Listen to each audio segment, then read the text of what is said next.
Tout de suite, je vais appeler Sibn Azzouz pour prendre la place à la tribune. Donc Sibn Azzouz, un vieux routier, je me permets de l'appeler le vieux. Voilà. Donc c'est un ingénieur expert assermenté en BTP. Il a débuté sa carrière le siècle dernier, en 1988. Merci. Et évidemment, il a roulé sa bosse comme on dit. Donc il était au LPDE. Ensuite, il a créé sa propre structure qui s'appelle IDAFA, un joli jeu de mots, qui est un bureau de conseil certifié. Et puis il a maintenant la présidence de la FMCI, avec un rôle aussi au niveau de l'international, que ce soit le groupe méditerranéen du conseil, la fédération internationale, etc. Et puis c'est surtout un militant de la qualité, de l'innovation. Je pense que c'est de l'innovation qui va nous parler en 10 minutes maximum. C'est Azzouz. Laquelle kalima, tfadal. Merci. On m'a donné ce matin un autre badge. Je ne sais pas s'il va me donner droit à 2 ou 3 minutes de plus. On va voir. Shukran, salam alaikum, salam alaikum. Je suis toujours ravi d'être parmi les professionnels et parmi la grande famille dans laquelle j'ai évolué et je continue, alhamdoulilah. Et il n'y a pas mieux que de garder les bons réflexes avec les bons compagnons, chemin faisant, avec toutes les bons moments, les moins bons. Mais le train Maroc continue sa voie. Et c'est toujours un plaisir de le constater. Donc un grand merci aux organisateurs. Je ne sais pas si la régie peut projeter les 2 codes QR. Je n'ai pas de slide à vous proposer, mais je propose plutôt, très bien. Je propose plutôt de converser directement avec vous et d'interagir.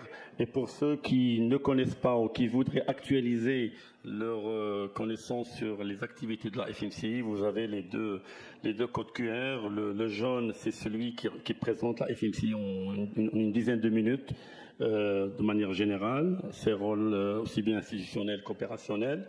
Et puis le bleu, c'est un petit film institutionnel, une petite capsule sur la thématique de l'eau qui a été d'ailleurs projetée dans le cadre du pavillon au Maroc la semaine dernière à l'occasion du 10e Forum mondial de l'eau.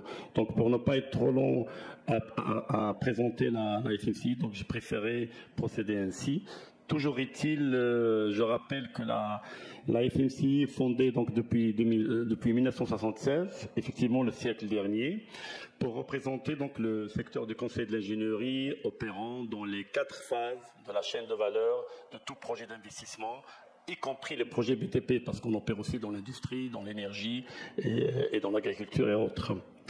Alors, à travers ces 4 phases, les membres de la fédération, bien sûr, présentent leurs prestations, peut-être pas toutes en même temps, sinon ça serait jugé parti, il y aurait un conflit d'intérêts.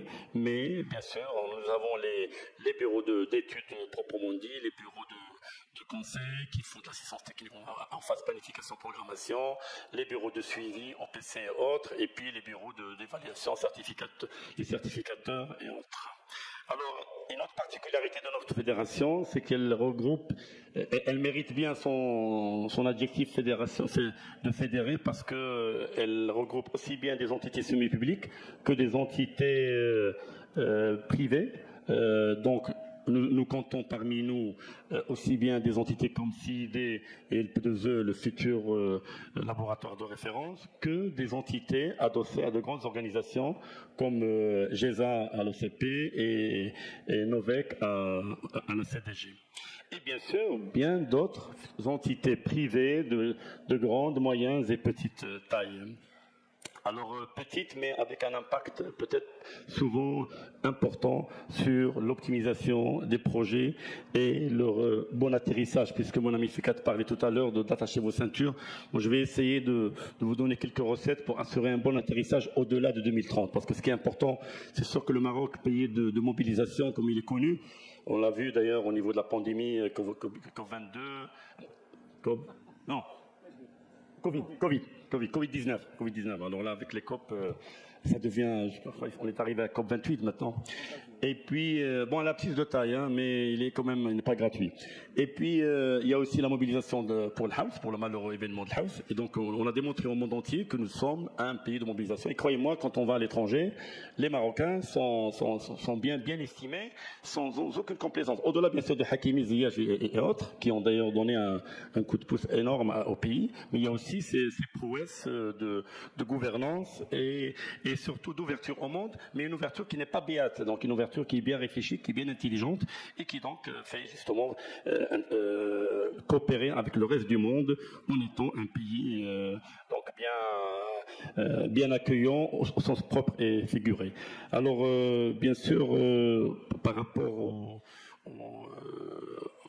à la fédération, je rajouterai bien sûr le contrat programme qui avait été signé en 2018 avec le gouvernement et qui a été reconduit avec l'actuel gouvernement en 2022, bien sûr avec un arrimage parfait avec le nouveau modèle de développement du Maroc, puisque ce contrat programme a été établi sur la base d'une étude faite par le cabinet Valiance et en parfaite interaction avec les pouvoirs publics et nous-mêmes. Et donc automatiquement le résultat ne peut être que bien arrimé avec le nouveau modèle de développement. Et d'ailleurs en 2019, on avait même proposé à qui de droit notre contribution à ce nouveau modèle de développement qui consistait à proposer davantage de convergence dans les programmes stratégiques du gouvernement. Rappelez-vous, à l'époque, il y avait 17 programmes stratégiques et le challenge d'hier et d'aujourd'hui est celui de faire converger tous ces programmes stratégiques. La preuve, c'est que l'actuel gouvernement comporte carrément un ministère qui s'occupe de la convergence. Donc nous, on en a parlé parce qu'en fin de compte,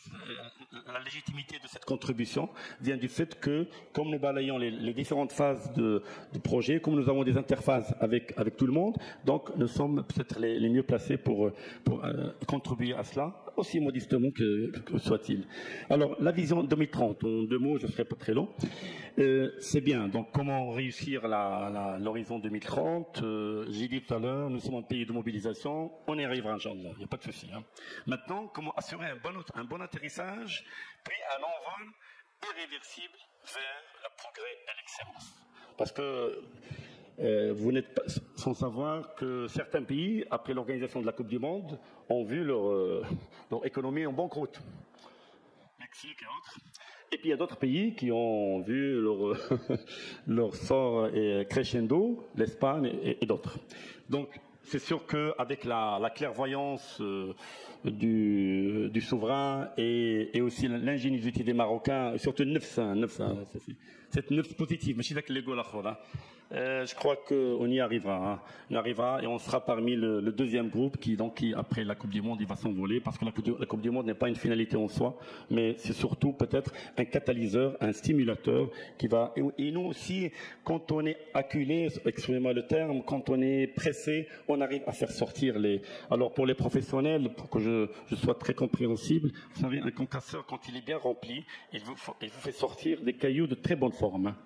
Quand il est presque avide, la forme n'est pas bonne. Et vous savez que la forme pour le béton, c'est un aspect important. Donc, je disais que pour assurer un bon atterrissage, donc au-delà des paroles, ce qu'on a essayé de faire, aussi bien dans le cadre du contrat programme, ce qu'on a proposé en tant que fédération, donc un certain nombre de projets, au nombre de 6, qui seront bien sûr, dont le coup d'envoi sera facilité par les pouvoirs publics. Et Monsieur le ministre hier l'a rappelé et l'a confirmé. Donc, premièrement, une académie, ce qu'on a appelé l'académie IPA, Ingénierie Professionnelle Académie, qui s'occupe justement de la capacité building et donc du développement compétitif. Je préfère pas utiliser le terme mise à niveau parce que mise à niveau il est assez péjoratif. Donc du développement compétitif de nos compétences, parce qu'un ingénieur n'est pas ingénieur à vie. Hein. Sinon, parfois, il n'a d'ingénieur que le titre. Et donc, il va falloir l'updater, hein, donc lui faire la mise à jour. Alors, deuxième point, nous avons pensé à un centre de synergie et d'économie de la connaissance. Alors, ça va vous sembler des termes un peu... Moi aussi, d'ailleurs, quand j'avais eu l'idée il y a une dizaine d'années, je me suis dit, il faut s'abstenir parce qu'ils vont me dire encore une fois, ils sortent avec quel concept. Et très heureusement, ou malheureusement pour moi, parce que j'ai perdu 10 ans, il y a 2 ans, j'ai fait une visite dans un pays de référence. J'ai trouvé que cette idée-là, elle est déjà installée chez eux, elle est vraie et ça marche. Alors c'est quoi ce centre? C'est rapprocher les besoins implicites et explicites des providers de solutions existants ou potentiels. Et très bien. Et croyez-moi que, vous savez, au Maroc, quand on a besoin d'un njar, d'un menuisier ou l'haddad, on fait appel à un ami de confiance, on lui dit est-ce que vous connaissez un njar, vous connaissez une bonne entreprise, justement, puisqu'on est avec les entreprises. Mais en fait, c'est une analyse des risques limitée, parce qu'on a confiance à cette personne-là, donc les noms qu'il va nous recommander, donc, feront foi. Mais en fait, à grande échelle, il nous faut une plateforme carrément pour que le professionnel et le donneur d'ordre et l'acheteur puissent être parfaitement avertis et donc avoir ce matching. Alors, très concrètement, à Bali, la semaine dernière, on a proposé l'un des enfants de cette plateforme. On l'a appelé Wata Connect Morocco, et donc il va rapprocher, dans la thématique de la gouvernance de l'eau, qui va rapprocher les besoins depuis le citoyen, qui doit être d'ailleurs au centre de nos préoccupations, jusqu'aux solutions qu'on lui propose. Alors, j'en aurai peut-être pour 1 minute et demie. Alors, bien sûr, pour pouvoir faire cela, il faut que l'entreprise soit dégagée de cette corvée quotidienne. Et nous savons très bien que nos entreprises, je me permets de le dire parce que j'ai côtoyé beaucoup les entreprises, surtout dans les grands projets. Vous savez que dans les grands projets, c'est une vitrine transparente, on voit tout. Et donc, il n'y a même pas de barrière entre le chef et son subalterne, puisque il le voit à l'œuvre en train de résoudre le problème en temps réel. Alors, ce qui nous manque à notre entreprise, enfin, ce qui nous manque, plus ou moins, il y en a celles qui ont avancé en la matière, il y en a celles qui n'ont pas avancé, c'est un tableau de bord tout azimut. Que ce soit les stocks, que ce soit le temps passé, que ce soit les durées, que ce soit les coûts. Il est anormal qu'on prenne des décisions sur des informations qu'on reçoit séquentiellement. Il va falloir que ça soit, imaginer un système qui soit en temps réel et puis que tout le monde soit informé de la même manière. Donc, une certaine démocratie de l'information au sein de l'entreprise et aussi vis-à-vis de ses interlocuteurs. 2 derniers points. Alors, les matériaux locaux et les procédés locaux. Alors là, il y a 1 année et demie, on a signé une convention avec le HTP, l'École nationale des ingénieurs, et pas seulement, on est en train de préparer une autre convention avec les M6P, et il y a 2 semaines, c'était avec l'université Ibn Zor. Alors, c'est quoi les matériaux et procédés locaux? Et bien sûr, cette convention, il y a eu avec nous aussi la FNBTP, parce que pour pouvoir faire des essais et des investigations en matière de matériaux locaux, il ne suffit pas de les faire juste au niveau laboratoire, mais il va falloir passer au niveau prototype, donc au niveau planche d'essai. D'où l'utilité de faire appel à la FNBTP. Et donc, vous savez, dans une convention, les partenaires doivent être choisis et sélectionnés en pertinence. Sinon, ça sera une convention qui sera signée, on prendra les photos, mais il n'y aura pas de résultat. Eh bien, un dernier point, les procédés locaux. Alors, si on veut que les matériaux locaux fonctionnent, eh bien, il va falloir que les locaux, qui sont les citoyens sur place, sachent les mettre en œuvre. Si on va s'amuser à utiliser des matériaux locaux avec des procédés très compliqués, très complexes, c'est qu'on va exclure ces citoyens. Et en les excluant, qu'est-ce qu'ils vont faire? Ils vont faire l'exode vers les grandes villes et ça ne marchera pas.